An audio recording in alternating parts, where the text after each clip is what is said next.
चलिए स्टार्ट करते हैं। सबसे पहले बात करेंगे हम इलेक्ट्रिक फ्लक्स की। तो जैसे कि हमने बात करी, इलेक्ट्रिक फील्ड लाइंस बहुत इंपॉर्टेंट होती हैं, लेकिन उनकी total number of field lines important नहीं होती है। Field lines crossing through unit area वो बहुत इंपॉर्टेंट होती है। तो यहाँ पर देखिए, ये एक मैंने एक डायग्राम बनाया। इस डायग्राम को देखिए कि इस सेक्शन से अगर 10 फील्ड लाइंस जा रही हैं तो इस सेक्शन से भी 10 फील्ड लाइन जा रही हैं, लेकिन यहां का एरिया अलग है, यहां का एरिया अलग है। तो अगर मैं field lines per unit area यहां कैलकुलेट करता हूं और field lines per unit area यहां कैलकुलेट करता हूं, दोनों अलग अलग होंगे। तो इसलिए इन सब चीजों को हटाने के लिए हमने एक नया कंसेप्ट यूज किया है, जिसको बोलते हैं इलेक्ट्रिक फ्लक्स। इलेक्ट्रिक फ्लक्स क्या है? Electric number of field lines crossing through unit cross sectional area normal to the electric field. तो ये नॉर्मल तो नहीं है, तो इसको नॉर्मल करने के लिए मैंने रेड पोर्शन से डिवाइड किया है। तो अब अगर रेड पोर्शन से किया तो ये एरिया और ये एरिया सेम हो जाएंगे। इट मींस इस पाइप के अंदर अगर फील्ड जा रहा है, सिलेंडर के अंदर फील्ड जा रहा है, तो इस पॉइंट पर इलेक्ट्रिक फ्लक्स सेम हो गया। तो यही बात आई हमारे पास कि यहां पर इस दूसरे डायग्राम में देखिए, यूनिफॉर्म इलेक्ट्रिक फील्ड है। अगर हमारे पास ये नॉर्मल है तो फील्ड लाइंस इसकी एरिया को कट कर रही हैं, और क्योंकि इसके ऊपर हमने एक वेक्टर लिया है सरफेस के परपेंडिकुलर, जिसको एरिया वेक्टर कॉल करेंगे, तो एरिया वेक्टर और इलेक्ट्रिक फील्ड सेम डायरेक्शन में है। तो इस केस में हमारे पास जो इलेक्ट्रिक फ्लक्स होगा that will be E into delta A. लेकिन अगर ये हमारे पास एक पर्टिकुलर एंगल पे सबटेंडेड है, जैसे सेकंड डायग्राम में दिखाया है यहाँ पे, तो उस केस में एरिया का कंपोनेंट एज्यूम कीजिए जो फील्ड की लाइन के अलोंग होगा। तो इसीलिए हमने एरिया को वेक्टर यूज किया है यहाँ पे। तो उस केस में E into delta A cos theta, तो ये हमारे पास इलेक्ट्रिक फ्लक्स हो जाएगा। तो electric flux is E into delta A cos theta या E cos theta into delta A, यानी electric flux is a scalar quantity, dot product होगा, इसकी यूनिट होगी न्यूटन मीटर स्क्वायर पर कूलम। अब क्योंकि मैंने बोला कि एरिया हमेशा नॉर्मल होना चाहिए, इट मींस अगर एरिया नॉर्मल नहीं है तो मुझे उसको नॉर्मल करना पड़ेगा। तो ओरिएंटेशन बहुत इंपॉर्टेंट हुआ एरिया का, तो इसलिए एरिया को हम एक वेक्टर क्वांटिटी की तरह ट्रीट करेंगे। एरिया की जो डायरेक्शन होगी एरिया वेक्टर की, वो हमेशा सरफेस के परपेंडिकुलर होगी, यानी नॉर्मल होगी, और हमेशा आउटवर्ड होगा एरिया वेक्टर। इस डायग्राम में देखिए, इस सरफेस पर आउटवर्ड किया मैंने, इस सरफेस पर भी आउटवर्ड किया है। इनवर्ड एरिया वेक्टर कभी नहीं लिया जाएगा। अब बात करते हैं सॉलिड एंगल की। कोई 3 डायमेंशनल बॉडी जैसे एक स्फीयर है या हेमिस्फीयर है, उसकी सरफेस अपने सेंटर ऑफ कर्वेचर पे जो एंगल बनाएगी उसको बोलेंगे हम सॉलिड एंगल।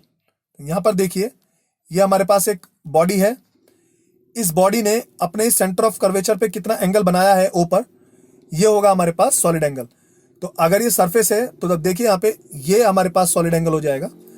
और अगर मैं यहां से इस सरफेस के मिड पॉइंट को क्रॉस करते हुए एक लाइन ड्रॉ करता हूं, तो ये हमारे पास एक एंगल हो जाएगा अल्फा। और अगर इस एंगल अल्फा और सॉलिड एंगल ओमेगा के बीच में मैं एक रिलेशन प्रिडिक्ट करता हूं, तो वो रिलेशन आएगा 2 पाई 1 माइनस कॉस अल्फा।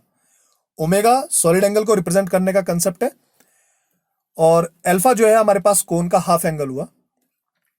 तो सॉलिड एंगल क्या हुआ? Solid angle is area upon square of radius of curvature. और अगर हमारे पास एक बॉडी हेमिस्फीयर है और उसका एक सरफेस फ्लैट है और एक सरफेस कर्व्ड है, तो एक कर्व्ड सरफेस इस फ्लैट के किसी भी एक पॉइंट पर कितना एंगल सॉलिड एंगल सबटेंड करेगी, उसके लिए अल्फा 90 डिग्री हो जाएगा, तो सॉलिड एंगल हो जाएगा 2 पाई स्टेरेडियन।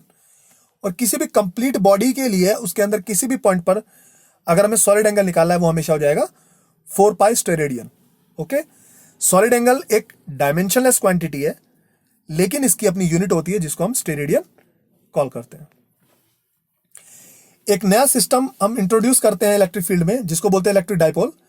इलेक्ट्रिक डाइपोल एक सिस्टम है जिसमें इक्वल एंड ऑपोजिट चार्जेस एक बहुत ही स्मॉल डिस्टेंस पर रखे हुए होते हैं, और इलेक्ट्रिक डाइपोल की अपनी एक कैरेक्टरिस्टिक होती है, और उस कैरेक्टरिस्टिक को बोलते हैं हम डाइपोल मोमेंट। और वो हमेशा किसी भी एक चार्ज के प्रोडक्ट मैग्नीट्यूड और उन दोनों चार्जेस के बीच के सेपरेशन के प्रोडक्ट के इक्वल होता है। इलेक्ट्रिक डाइपोल मोमेंट एक वेक्टर क्वांटिटी है, और इसकी डायरेक्शन हमेशा निगेटिव चार्ज से पॉजिटिव चार्ज की तरफ होगी। ध्यान रखिएगा, इलेक्ट्रिक फील्ड हमेशा पॉजिटिव से निगेटिव चलता है, इलेक्ट्रिक डाइपोल मोमेंट निगेटिव से पॉजिटिव होता है, तो कंफ्यूज मत होइएगा। इलेक्ट्रिक डाइपोल मोमेंट की जो यूनिट होती है वो कूलम मीटर होती है। आप सिस्टम में देखिए इलेक्ट्रिक डायपोल मोमेंट पे नेट चार्ज जीरो है, लेकिन इसकी एक सबसे इंपॉर्टेंट प्रॉपर्टी, हमेशा किसी भी एक चार्ज के प्रोडक्ट मैग्नीट्यूड और उन दोनों चार्जेस के बीच के सेपरेट है, और इसकी डायरेक्शन हमेशा निगेटिव चार्ज से पॉजिटिव चार्ज की तरफ होगी। ध्यान रखिएगा, इलेक्ट्रिक फील्ड हमेशा पॉजिटिव से निगेटिव चलता है, इलेक्ट्रिक डायपोल मोमेंट निगेटिव से पॉजिटिव होता है, तो कंफ्यूज मत होइएगा। इलेक्ट्रिक डायपोल मोमेंट की जो यूनिट होती है वो कूलम मीटर होती है। आप सिस्टम में देखिए इलेक्ट्रिक डायपोल मोमेंट पे नेट चार्ज जीरो है, लेकिन इसकी एक सबसे इंपॉर्टेंट प्रॉपर्टी है कि इसकी वजह से इलेक्ट्रिक फील्ड जीरो नहीं होगा। हां, अगर हमारे पास किसी एक ऐसा पॉइंट हम यूज करते हैं जिसकी डिस्टेंस इस 12 के रेस्पेक्ट में बहुत ज्यादा है, तो वहां पर इलेक्ट्रिक फील्ड जीरो हो सकता है। इसको हम आगे पढ़ेंगे। अब इलेक्ट्रिक डायपोल मोमेंट की हमारी फिजिकल सिग्निफिकेंस क्या है। कुछ मॉलिक्यूल जैसे CO2 हो गया, CH4 हो गया, अगर इनके स्ट्रक्चर हम देखें तो इन पे नेट डायपोल मोमेंट जीरो होता है, लेकिन जब हम इनको किसी एक्सटर्नल इलेक्ट्रिक फील्ड में रखेंगे तो ये एक डायपोल मोमेंट शो करते हैं। दूसरी तरफ अगर मैं वाटर की बात करता हूं, वाटर का नेट डायपोल मोमेंट जीरो नहीं होता, उसके पास कुछ ना कुछ डायपोल मोमेंट होता है, या परमानेंटली उसके पास एक डायपोल मोमेंट होता है, चाहे इलेक्ट्रिक फील्ड हो या ना हो। ऐसे मॉलिक्यूल जिनके पास परमानेंट डायपोल मोमेंट एग्जिस्ट करता है उनको हम पोलर मॉलिक्यूल्स कहते हैं, और जिनके पास नहीं होता उनको हम नॉन पोलर मॉलिक्यूल्स कॉल करते हैं। केमिस्ट्री में आप पढ़ते हैं इसको। अब मैंने एक इलेक्ट्रिक डायपोल लिया, उसकी वजह से एक्सियल लाइन पे कैलकुलेट करना है इलेक्ट्रिक फील्ड क्या होगा, क्योंकि मैंने अभी बोला कि डायपोल पे नेट चार्ज जीरो है लेकिन इलेक्ट्रिक फील्ड जीरो नहीं होता। चलिए देखते हैं इसको। Axial line means along the axis of dipole. तो ये डायग्राम देखिए यहां पे, अलोंग द एक्सिस मैंने एक पॉइंट P एज्यूम कर लिया जो डायपोल के mid point centre of dipole से R डिस्टेंस पे है, तो OB हो जाएगा हमारे पास L, AO हो जाएगा L। तो इस चार्ज से की वजह से यहां पर हमने क्या करा, सबसे पहले P पॉइंट पर एक टेस्ट चार्ज रखा, इस टेस्ट चार्ज पर इस प्लस Q की वजह से इलेक्ट्रिक फील्ड कैलकुलेट करेंगे, वो आउटवर्ड होगा क्योंकि पॉजिटिव पॉजिटिव चार्ज है। निगेटिव माइनस Q की वजह से अगर कैलकुलेट करेंगे तो वो EA इस डायरेक्शन में होगा। अब क्योंकि ये सेपरेशन कम है और ये सेपरेशन ज्यादा है, तो ये वाला फोर्स जो EB है ये आउटवर्ड काम कर रहा है रिपल्सिव, और ये इनवर्ड काम कर रहा है, ये फील्ड ज्यादा होगा और ये फील्ड कम होगा। चलिए EA कितना हो जाएगा, KQ upon R plus L, यानी O से P तक की डिस्टेंस लेंगे। EA is equal to KQ R plus L to the whole square. EB हो जाएगा KQ R minus L to the whole square. अब यहां पर इलेक्ट्रिक फील्ड वेक्टर क्वांटिटी है, तो net electric field will be equals to the vector sum of these two. अब लेकिन क्योंकि दोनों कोलिनियर वेक्टर्स हैं और ऑपोजिट डायरेक्शन में काम कर रहे हैं, तो इनके मैग्नीट्यूड का डिफरेंस ही नेट इलेक्ट्रिक फील्ड होगा। तो मैंने डायरेक्ट अप्लाई किया है इसको, EB माइनस EA, तो KQ R minus L to the whole square minus KQ R plus L to the whole square. आप इसको सॉल्व करेंगे तो आपका एक्सप्रेशन आ जाएगा KQ into 2L 2R R square minus L square. अब देखिए Q into 2L is dipole moment, तो इसको मैं P लिख सकता हूं, तो P लिखा तो ये बन गया K into 2PR upon R square minus L square to the power 2।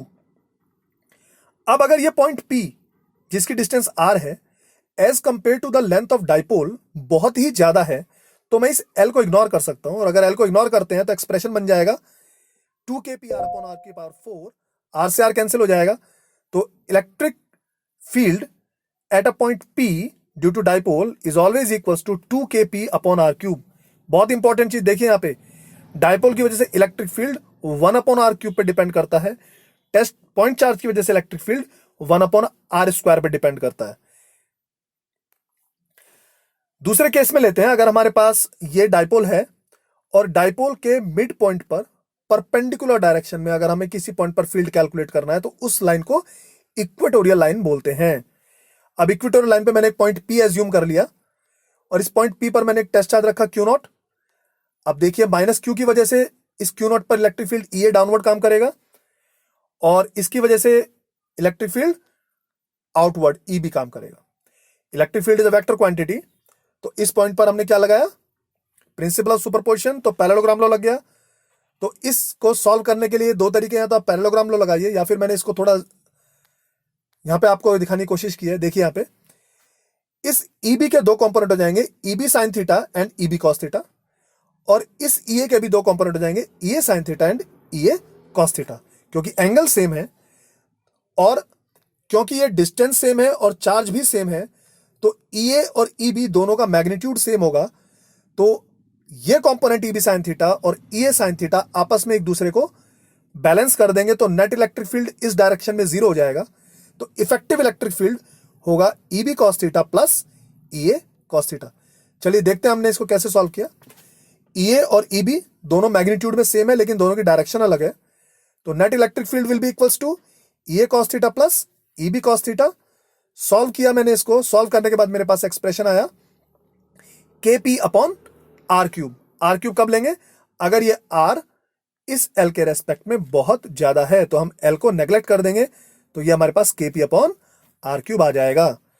अब दोनों एक्सप्रेशन को देखिए, एक्सेल लाइन पे 2KP upon R cube and equatorial line पे KP अपॉन R क्यूब, यानी एक्सेल लाइन पे इलेक्ट्रिक फील्ड इक्वेटोरियल लाइन के electric field का डबल होता है। इक्वेटोरियल लाइन पर इलेक्ट्रिक फील्ड स्ट्रेंथ कम होती है और एक्सेल पे ज्यादा होती है। दो चीजें ध्यान रखिएगा, पॉइंट चार्ज की वजह से 1/r² पे डिपेंड करता है और डायपोल की वजह से 1/r क्यूब पे डिपेंड करता है, यानी बहुत तेजी से डाउन होता है as compare to point charge. अब हम बात करते हैं, अगर मैं किसी डायपोल को एक यूनिफॉर्म इलेक्ट्रिक फील्ड के अंदर रख देता हूं तो क्या होता है। तो जब भी मैंने एक डायपोल को है एक यूनिफॉर्म इलेक्ट्रिक फील्ड के अंदर रख दिया, तो क्या हुआ, इस प्लस क्यू पर इस फील्ड की वजह से एक फोर्स लगेगी F is equal to QE, और यहां पर भी फोर्स लगेगी F is equal to QE। But positive की वजह से ये फोर्स आउटवर्ड लगी और नेगेटिव पॉजिटिव की वजह से फोर्स इनवर्ड लगी। तो ये फोर्स इक्वल अमाउंट में है, मैग्नीट्यूड में इक्वल है, बट एक दूसरे के ऑपोजिट है।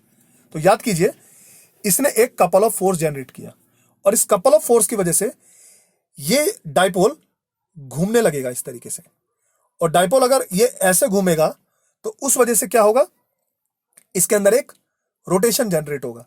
जब इक्वल एंड ऑपोजिट फोर्स काम करती है तो हम इसको टॉर्क ना बोल के क्या बोलते हैं, कपल ऑफ फोर्स कहते हैं। मान लीजिए इस टाइम इस डायपोल ने एंगल थीटा बनाया हुआ है इलेक्ट्रिक फील्ड के साथ, तो उस केस में हम इसका जो टॉर्क है कैसे कैलकुलेट करेंगे। टॉर्क का एक्सप्रेशन होता है कि force into separation between the line of action of two forces. ये कोई भी एक फोर्स ले लीजिए, ये फोर्स इसकी लाइन ऑफ एक्शन ये है, या ये फोर्स इसकी लाइन ऑफ एक्शन ये हो जाएगी। तो ये फोर्स ली मैंने QE, इसका लाइन ऑफ एक्शन हो गया ये, और अगर ये एंगल थीटा है तो ये एंगल थीटा, ये कंपोनेंट हो जाएगा 12 sin थीटा, तो QE इंटू 12 sin थीटा, और 12 इंटू Q हो जाएगा P, तो इसको PE sin थीटा कॉल कर सकता हूं। और PE sin थीटा को मैं वेक्टर फॉर्म में लिखूंगा, tau is equal to P cross E। It means torque is a vector quantity. और इस P क्रॉस E को याद कीजिए, वेक्टर में हमने पढ़ा था, तो इसको किस तरीके से राइट हैंड रूल से निकाल सकते हैं हम, राइट हैंड थंब रूल से। इसकी डायरेक्शन क्या होगी, अब देखिए, क्योंकि एंगल पे डिपेंड कर रहा है कि अगर थीटा 0 डिग्री या 180 डिग्री हुआ, इट मींस अगर ये डायपोल फील्ड के अलोंग है तो इस पे मिनिमम टॉर्क अप्लाई होगा। लेकिन अगर यही डायपोल फील्ड के परपेंडिकुलर रखा हुआ है तो इस पर मैक्सिमम टॉर्क अप्लाई होगा। मैक्सिमम टॉर्क की वैल्यू प्लस PE और मिनिमम टॉर्क की वैल्यू 0 होगी। अब सोचिए कि अगर ये फील्ड यूनिफॉर्म ना होकर नॉन यूनिफॉर्म हुआ तो क्या होगा। अगर यहां पर मैं नॉन यूनिफॉर्म इलेक्ट्रिक फील्ड रखता हूं तो एज्यूम कीजिए यहां पर इलेक्ट्रिक फील्ड की वैल्यू कुछ और है, यहां पर इलेक्ट्रिक फील्ड की वैल्यू कुछ और है, तो ये वैल्यू हो जाएगी QE1 और ये वैल्यू हो जाएगी QE2। अब मैं कह सकता हूं कि यहां पर इक्वल एंड ऑपोजिट फोर्स काम नहीं कर रही है, अब यहां पे अनइक्वल फोर्सेस है बट ऑपोजिट है। तो उस केस में इसके पास ट्रांसलेशनल मोशन भी आ जाएगा। तो अब ये डायपोल सिर्फ अपनी एक्सिस पे रोटेट नहीं करेगा, ट्रांसलेशनल मोशन भी शो करेगा। तो यहां पर हम टॉर्क की बात करेंगे। अब कपल ऑफ फोर्स नहीं आएगा, टॉर्क आएगा इसके पास। तो उस केस में हम क्या करेंगे, टॉर्क अलग निकालेंगे और इसका ट्रांसलेशन मोशन अलग एज्यूम करेंगे। तो इस तरीके से डायपोल को जब हम किसी फील्ड में रखेंगे तो टॉर्क कैसे कैलकुलेट करना, ये ऑब्जर्व हो गया। नेक्स्ट लेसन में हम डिस्कस करेंगे कि अगर इस डायपोल को हमने एक फील्ड में रखा है तो उस पर पोटेंशियल एनर्जी आएगी तो कैसे होगी और वो किस तरीके से आगे अपने बिहेवियर शो करेगा। तो नेक्स्ट लेसन से मेरे जुड़े रहिए और